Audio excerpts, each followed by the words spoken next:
Okay मैं start करते sir madam आपन शुभ ना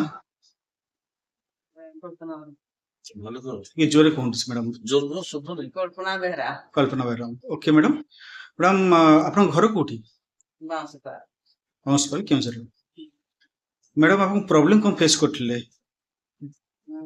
ମାନେ ଆପଣଙ୍କୁ କଣ ହେଇଥିଲା? ହେଇଥିଲା ଜ୍ୱରଟା ମାନେ ମୁଣ୍ଡଟା ବହୁତ ବୁଲେଇଲା ବଥା ହେଲା ଆଉ ଜ୍ୱର ହେଇଗଲା ଆଉ କେତେ ଦିନ ହେଇଗଲାଣି? ଜାଣିପାରୁନି ଆସିନି ଏଠି ओके ଆସିଲା ବେଳକୁ ମୁଁ ଜାଣିପାରିଲି माने मुंडे जे हटाट के बुलेइला आपन ते सेंसलेस ହେଇଥିଲେ ओके से ଆଉ अवस्था ଆସିଲା ପରେ କେମିତି ଆପଣଙ୍କୁ ଏଠି ସେବା ଭଲ ଲାଗିଲା ଆସିଲା ଘଣ୍ଟା ପରେ ଭଲ ଲାଗିଲା ओके डॉक्टर आपन ट्रीटमेंट करले आपन भल लागला ओके ओके मैडम तो एटु कोहंटु मैडम ए विषय हॉस्पिटल विषय किछि कोहंटु हॉस्पिटल माने डॉक्टर विषय कोन ट्रीटमेंट किंति थिला डॉक्टर मन को माने कोऑपरेशन सब भल थिला नर्सेस मन को ସବୁ ଭଲ ସବୁ ଫଟୋ ବି ଉଠେଇଛନ୍ ओके ओके ओके ବର୍ତ୍ତମାନ ସାଙ୍ଗ ହେଇଛନ୍ ବହୁତ ବଢିଆ ठीक अछि ସମସ୍ତେ ବଢିଆ अलगा स्टाफ जने क्लीनिंग स्टाफ या थिले बारंबार आसी नीट एंड क्लीन अप करथिले कि नहीं ସବୁ ओके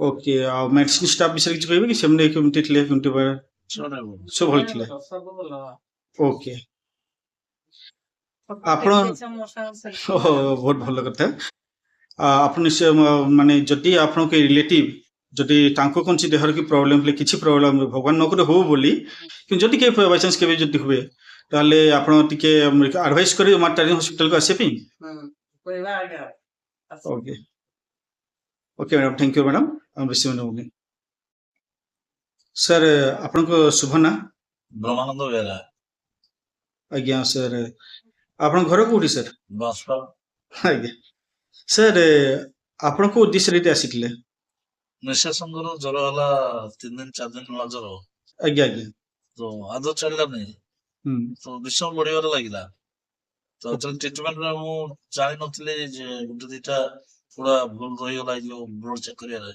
आज्ञा तो डी आसिला पर सब ब्लड चेक कला पर बाहला का कारण तापर डी ट्रीटमेंट करू बहुत भलो ट्रीटमेंट दले मेडिकल स्टाफ समस्त भलो डॉक्टर पाखर नर्स पर्यंत समस्त सुंदर व्यवहार बहुत भलो चिकित्सा करछन एठी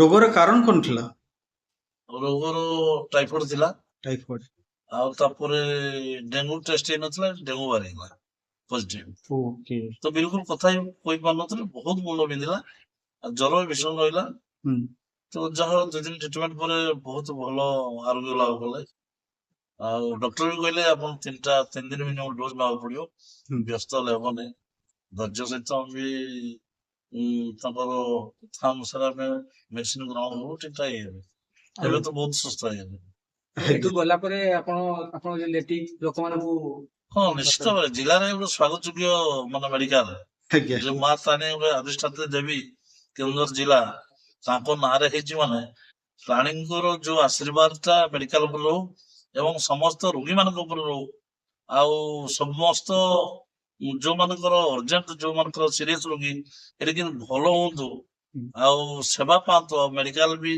जो ढंग रे वर्तमान अछि से बेला सुंदर व्यवहार समस्त आउ रोगी सेवा ईश्वर सेवा बढ़िया माने जो प्रकार ट्रीटमेंट दोसन से लागि रो यदि मां ताली जो पाखरे प्रार्थना एटा हम पय बहुत बड़े सुजोग तेरी छी केन्दुझर जिला रे आज्ञा आपण आपको एडवाइस टाइम चाहिए हॉस्पिटल विषय आपको इंप्रूव करा हबो कोन नहीं आउ किछि टिके रहउची पाख जो रोगी अछंती गरम पानी किंबा खाद्य पेय टिके कोठी कोन दिए जे दूर रहउची तारा जदि व्यवस्था किछि हला और सुंदर हो गोटे घरे आसिक मो निज घरे ट्रीटमेंट लागे लागुची ठीक बहुत अछि सुंदर हो यदि टिके आ बाकी अछि जो ये तो 1.5 वर्ष हला मात्र हम समझो जानू किंतु हे जीवो बोली हम आशा रखुछु जे ओडिशा प्रदेश रे कटक भुवनेश्वर प्राय मेडिकल देखि जो किंतु एठी जो प्रकार व्यवहार आउडी भल लागुची हम जिल्ला रे निज जिल्ला रे जेतु पाखरे लोक माने अछंती हमर जुड़ा बुड़ी धरि बहुत परेशान नहीं जाऊ कटक भुवनेश्वर एटा जेहेतु आज नया स्टार्ट है यार निश्चित भविष्य अच्छी आ बहुत सुंदर भाव समस्त अवगत करेबू ताणी मेडिकल बाबद एवं आम डायरेक्टर एवं मैनेजिंग डायरेक्टर ଏବଂ ସମସ୍ତ ଡକ୍ଟର ନର୍ସ ତ ସୁଇପର ପର୍ଯ୍ୟନ୍ତ ବହୁତ ସୁନ୍ଦର ସମସ୍ତଙ୍କର ଯୋଉ ବ୍ୟବହାର ଥିଲା ଏଟା ନିଶ୍ଚିତ ଆମ ଆଗାମୀ ଦିନ ପାଇଁ ଏ ଗୋଟେ ମାନେ ମନ୍ଦିର ସେବା ମନ୍ଦିର ଭାବରେ ପରିଚୟ ପାଇବ। ହଉ ଆଜ୍ଞା ଟିକେ ସାର୍ ରଖୁଛି sir, thank you very much. Sir ଆପଣଙ୍କ ଶୁଭ ନାଁ? ମୋ ନାଁ ହଉଛି ଡମ୍ବରୁଧର ବାରିକ, ଘର ଆମର ରାଇକଳା, ସଦର ବ୍ଲକ କେଉଁଝର। ଆଜ୍ଞା ସାର୍। ସାର୍ ଆପଣଙ୍କ ଏଇ କୋଉ ଉଦ୍ଦେଶ୍ୟରେ ଏଠି ଆସିଥିଲେ ସାର୍? ଏଠି ମୁଁ ଆସିଲି ଆମ ସମୁଦ୍ରରେ ଆଡମିସନ ହେଇଛନ୍ତି। ଆଜ୍ଞା ତ ଆଜ୍ଞା। ୟା ପୂର୍ବରୁ ତ ସମୁଦ୍ର ତାଙ୍କର ନିଜର ସ୍ୱାସ୍ଥ୍ୟଗତ ବିଷୟରେ ସେ କହୁଥିଲେ। ହୁଁ। ଆଉ ପ୍ରାୟ 8-10 ଦିନ ପୂର୍ବରୁ ତାଙ୍କର ଯୋଉ ଦେହ ଖରାପ ଥିଲା, ଜ୍ୱର ହେଇକି ସେ ବାହାରେ ମେଡିକାଲରେ ଆଡମିଟ ହେଇଥିଲେ, ପ୍ରାଇଭେଟ ଟ୍ରିଟମେଣ୍ଟ ହେଇଥିଲେ, କିନ୍ତୁ କିଛି ସୁଫଳ ମିଳିପାରିଲା। ଆଜ୍ଞା ଆଜ୍ଞା। ତେଣୁ ସେ ପୁଣି ଆଉଥରେ ଯେତେବେଳେ ମତେ ଜଣେଇଲେ ଯେ ନା ଏମିତି ଦେହ ଅସୁସ୍ଥ ରହୁଛି, ତାହେଲେ ମୁଁ ହିଁ ତାଙ୍କୁ ଆଡଭାଇସ କରିଥିଲି ଯେ ନାଇଁ ଆମେ ତାରିଣୀ ହସ୍ପିଟାଲ କେଉଁଝର ଯୋଉ ଅଛି ଆଉ ସେଠିକି ନେଇକି ଯିବା। ଆଜ୍ଞା ଏବଂ ନେଇକି ଆସିଲୁ। ଏଠି ୟା ପୂର୍ବରୁ ମୁଁ ଆପଣଙ୍କର ଯିଏ ମ୍ୟାନେଜିଂ ଡାଇରେକ୍ଟର ଗଣେଶ୍ୱର ମହାନ୍ତ ଅଛନ୍ତି, ତାଙ୍କ ସହିତ ବି ମୋର ବହୁ ପରିଚିତ। ମୁଁ ସେ ଏ ହସ୍ପିଟାଲ ବିଷୟରେ ମୁଁ ସେ ଜଣାନ୍ତି ମତେ ସବୁବେଳେ ଯେ କଣ କଣ ସବୁ ଏଠି ମାନେ ଚିକିତ୍ସା ମିଳିପାରୁଛି। ଆଜ୍ଞା। ତେଣୁ ସେ ନେଇକି ଆସିଲୁ। ନେଇକି ଆସିବା ପରେ ଏଠି ଆଉ କିଛି ଟେଷ୍ଟ ବାକି ଥିଲା, ଯୋଉ ଟେଷ୍ଟ କରିବା ଦ୍ଵାରା ତାଙ୍କର ରୋଗର ସଠିକ ନିରୂପଣ ହେଇପାରିଲା। ଯେମିତି ସଠିକ ନିରୂପଣ ହେଇ ସାରିଲା ତ ଚିକିତ୍ସାଟା ମଧ୍ୟ ଆମେ ପାଇପାରିଲୁ। ଚିକିତ୍ସାଟା ଯେମିତି ତ୍ୱରାନ୍ୱିତ ହେଲା, ଯାହା ଫଳରେ ଆମେ 4-5 ଦିନ ହବ ଆଜି ଆଉ ସେ ସୁସ୍ଥ ଅନୁଭବ କରୁଛନ୍ତି ଏବଂ ଡକ୍ଟର ବି ଆଡଭାଇସ କଲେ ଯେ ଆପଣ ଠିକ ଅଛି ଆଉ ଘରକୁ ଯାଇପାରିବେ, ଘରେ ଔଷଧ ପତ୍ର ବାହାର କରିକି ବାକି ସୁସ୍ଥ ହେଇପାରିବେ। ଆଜ୍ଞା। ସାର୍ ଆପଣଙ୍କ ଏଠି ଆମ ମେଡିକାଲ ବିଷୟରେ କଣ, ମେଡିକାଲ ଷ୍ଟାଫ ମାନେ କେମିତି ଥିଲେ, ସ୍ପେସିଆଲି ଡକ୍ଟର ନର୍ସେସ୍? ମାନେ ମେଡିକାଲ ଷ୍ଟାଫ ବିଷୟରେ ଯଦି ମୁଁ କହିବି, ଡକ୍ଟରଙ୍କୁ ଷ୍ଟାଫ ନର୍ସ ଦେଇକି ଅନ୍ୟାନ୍ୟ ସମସ୍ତେ ବହୁତ ସୁନ୍ଦର ବ୍ୟବହାର, ସମସ୍ତଙ୍କ ସହିତ ଭଲ ମେଳାପି, ରୋଗୀ ମାନଙ୍କ ସହିତ ମିଶି ଯାଉଛନ୍ତି, ଯାହା ଫଳରେ କି ସେଥିରେ ରୋଗ ମଧ୍ୟ ଅଧା ସେଥିରେ ମାନେ ଭଲ ହେଇଯାଉଛି। ତେଣୁ ଯାହା ଦ୍ଵାରା କି ଆମେ ସମସ୍ତେ ମୁଁ ଖୁସି ବ୍ୟକ୍ତ ରହୁଛି। ଓକେ। ମାନେ କଟକ ଭୁବନେଶ୍ୱର ଭଳିଆ ଖର୍ଚ୍ଚ ହେଲା ଆଜ୍ଞା, ମାନେ ଏକ୍ସପେନ୍ସେସ୍ ଯୋଉଟା କୁହନ୍ତି ଡକ୍ଟର ମାନେ ପ୍ରାଇଭେଟ ହସ୍ପିଟାଲ ବେଶୀ ଖର୍ଚ୍ଚାନ୍ତ ହୁଏ, ଆଉ ଯଦି ପ୍ରାଇଭେଟ ଖର୍ଚ୍ଚ ହିଁ କରିବାକୁ ସେ କଟକ ଭୁବନେଶ୍ୱର କାହିଁକି ଯିବୁନି, ମ୍ୟାକ୍ସିମମ୍ ଲୋକଙ୍କ କମନ ଲୋକଙ୍କ ଏଇ ଧାରଣା ଥାଏ।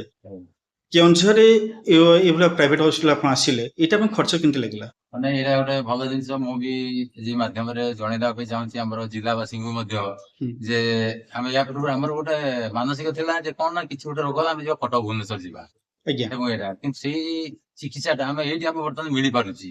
ଏଥିରେ ଭଲ ଉନ୍ନତ ମାନର ଯନ୍ତ୍ରପାତି ରହିଛି ଏବଂ ଭଲ ଡକ୍ଟର ମଧ୍ୟ ରହୁଛନ୍ତି, ଯାହା ଫଳରେ ସେ ଚିକିତ୍ସା ମଧ୍ୟ ଏଠି ମିଳିପାରୁଛି। ତେଣୁ ଆମେ ସମସ୍ତେ ଭବିଷ୍ୟତରେ କେତେବେଳେ ଆମେ ସୁସ୍ଥ ରହିବା ଏଇଟା ଆମେ ମନରେ ଧାରଣା ରଖିବା, କିନ୍ତୁ ତା ମଧ୍ୟରେ ଯଦି କିଛି ଅସୁସ୍ଥତା ଅନୁଭବ କଲେ ତାହେଲେ ଆମେ ନିଶ୍ଚିତ ଆମେ କେନ୍ଦୁଝରରେ ଯୋଉ ଗଢି ଉଠିଥିବା ନୂତନ ଭାବରେ ବର୍ତ୍ତମାନ ମା ତାରିଣୀ ହସ୍ପିଟାଲ ଏଠି ଆସିବା ଏବଂ ଏହାର ଚିକିତ୍ସା ସୁବିଧା ଆମେ ନେବା। ଏବଂ ଖର୍ଚ୍ଚ ବ୍ୟୟବହୁଳ ଉପରେ ଯଦି ଆମେ କହିବା ତାହେଲେ ତ ଇଏ ମୋଟାମୋଟି ମଧ୍ୟମ ଧରଣର ରହିଛି, ଏଥିରେ କୌଣସି ପ୍ରକାର ଅଧିକ ବ୍ୟୟବହୁଳ ନାହିଁ ଆଉ ଚଳନୀୟ। ଆଉ ବାକି ଆମର ଯୋଉ ସ୍ୱାସ୍ଥ୍ୟ କାର୍ଡ କି କଣ ୟା ମାଧ୍ୟମରେ ମଧ୍ୟ ଯାହା କିଛି ଯୋଜନା ରହିଛି ତା ମଧ୍ୟ ଆମେ ଭବିଷ୍ୟତରେ ଲୋକ ସୁବିଧା ସବୁ ପାଇପାରିବେ। ଓକେ, ଧନ୍ୟବାଦ ସାର୍। ଧନ୍ୟବାଦ।